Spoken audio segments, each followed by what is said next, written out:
हमारा भी एक जमाना था, खुद ही स्कूल जाना पड़ता था क्योंकि साइकिल बस वगैरह से भेजने का रीति रिवाज नहीं रहता था। स्कूल भेजने के बाद कुछ अच्छा बुरा होगा ऐसा हमारे माँ बाप कभी सोचते ही नहीं थे, क्योंकि उनको किसी बात का डर ही नहीं रहता था। पास या फेल यही हमको मालूम था, परसेंटेज से हमारा कोई रिलेशन ही नहीं था। ट्यूशन लगाई है ऐसा बताने में भी शर्म आती थी, क्योंकि हमको ढपोर संक समझा जा सकता था। किताबों में पीपल के पत्ते, विद्या के पत्ते, मोर पंख रखकर हम होशियार हो सकते हैं, ऐसी हमारी धारणाएं रहती थी। कपड़े की थैली में, बस्तों में किताब कॉपियां बेहतरीन तरीके से जमा कर रखने में हमें महारत हासिल थी। हर साल जब नई क्लास का बस्ता जमाते थे तो उसके पहले किताब कॉपी के ऊपर रद्दी पेपर की जिल्द चढ़ाते थे। और वहां पर भी दो प्रकार के लोग रहते थे। एक जो थोड़ा हाई क्लास के लोग होते थे, थोड़ा रिच फैमिली के लोग होते थे, वो शॉप से जाकर जिल्द का पेपर ले लेते थे और वो चढ़ाते थे। लेकिन कुछ मिडिल क्लास के लोग रहते थे तो उनके घर में जो पुराने न्यूज पेपर रहते थे वो उनको चढ़ा लिया करते थे। और यह काम एक वार्षिक उत्सव या त्योहार की तरह होता था। साल खत्म होने के बाद किताबें बेच देना और उन्हीं रुपयों से पुरानी किताबें अगली क्लास के लिए खरीद कर लाना, इसमें कुछ शर्म वाला काम नहीं होता था, क्योंकि तब हर साल ना तो किताब बदलती थी ना ही सिलेबस बदलता था। हमारी पढ़ाई कभी मम्मी पापा को बोझ लगी ही नहीं, लेकिन आज लोगों को लगती है। किसी दोस्त के साइकिल के अगले डंडे पर और दूसरे दोस्त को पीछे कैरियर पर बिठाकर गली गली में घूमना हमारी दिनचर्या रहा करती थी। इस तरह हम ना जाने कितना घूमे होंगे। स्कूल में सर के हाथ से मार खाना, मुर्गा बनना और कान लाल होने तक मरोड़े जाते वक्त हमारा ईगो कभी आड़े नहीं आता था। सही बोले तो ईगो क्या होता है ये भी हमें नहीं पता था। घर और स्कूल में मार खाना हमारे दैनंदिन जीवन की एक सामान्य प्रक्रिया थी। मार खाने वाला और मारने वाला दोनों ही खुश रहते थे। मार खाने वाला इसलिए क्योंकि कल से आज हम कम पिटे, और मारने वाला इसलिए खुश रहता था कि चलो आज फिर से हाथ धो लिए। बिना चप्पल जूते के और किसी भी प्रकार की गेंद के साथ क्रिकेट खेलने में क्या सुख था ये हमको ही पता रहता था।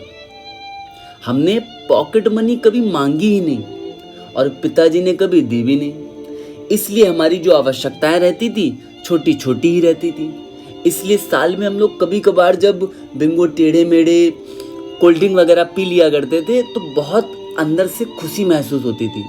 और जब कभी कोई रिश्तेदार घर में आता था तो केवल दिमाग में एक ही चीज़ चलती थी, ये कब जाएगा और 5-10 रुपए दे के जाएगा। क्योंकि हमारे पास रुपए बहुत कम रहते थे, इसलिए हमारी जो ज़रूरतें रहती थी बहुत छोटी छोटी रहती थी। और इन छोटी छोटी ज़रूरतों को पहली बात तो घर में ही पूरा कोई ना कोई कर ही देता था, क्योंकि फैमिली हम लोगों की जॉइंट हुआ करती थी। दिवाली में लोग खूब बहुत ढेर सारी पटाखे रॉकेट छुड़ाया करते थे, लेकिन हम लोग 2-4 पटाखों से, 2-4 अनारों से ही खुश हो जाते थे और अपने पड़ोसी के पटाखों की आवाज़ों को, रॉकेट को देखा करते थे और उसमें ही खुश हुआ करते थे। हम हमारे माँ बाप को कभी बता ही नहीं पाए कि हम आपको कितना प्रेम करते हैं, क्योंकि हमको आई लव यू कहना ही नहीं आता था। आज हम दुनिया के असंख्य धक्के और टॉन्ट खाते हुए और संघर्ष करती हुई दुनिया का एक पार्ट हैं। किसी को जो चाहिए था मिल गया, किसी को नहीं मिला ये भी हमको नहीं पता। स्कूल की डबल ट्रिपल सीट पर घूमने वाले हम, और स्कूल के बाहर उस हाफ पैंट में रहकर गोली टॉफी बेचने वाले की दुकान पर दोस्तों के द्वारा खिलाए पिलाए जाने की कृपा हमें आज भी याद है। वह दोस्त कहाँ खो गए, वह बेर वाली कहाँ है, वह चूरन बेचने वाली कहाँ है, वो स्टंप क्रिकेट बैट वाला कहाँ दोस्त है, ये हम लोगों को नहीं पता है। हम दुनिया में कहीं पर भी रहे, पर यह सत्य है कि हम वास्तविक दुनिया में बड़े हुए हैं और हमारा वास्तविकता से सामना एक्चुअल में हुआ है। कपड़ों में सिलवटें ना पड़ने देना, रिश्तों में औपचारिकता का पालन करना हमें जमा ही नहीं। हम लोग होली में दूसरे के घर इसलिए नहीं जाते थे क्योंकि वो हमारे घर आया है। हम लोग हर्षोल्लास में जाते थे क्योंकि अपना भाई है, हमें तो जाना ही है। हम लोग ये सोचा करते थे। सुबह का खाना और रात का खाना, इसके सिवा टिफिन क्या था, इवनिंग स्नैक क्या होते हैं, हमें नहीं मालूम था। हम अपने नसीब को कभी दोष नहीं देते थे। जो जी रहे हैं वह आनंद से जी रहे हैं और ऐसे ही सोचते रहते थे। और यही सोच हमें जीने में मदद भी कर रही है। जो जीवन हमने जिया उसकी वर्तमान से तुलना हो ही नहीं सकती। हम अच्छे थे या बुरे नहीं पता, लेकिन हमारा भी एक जमाना था।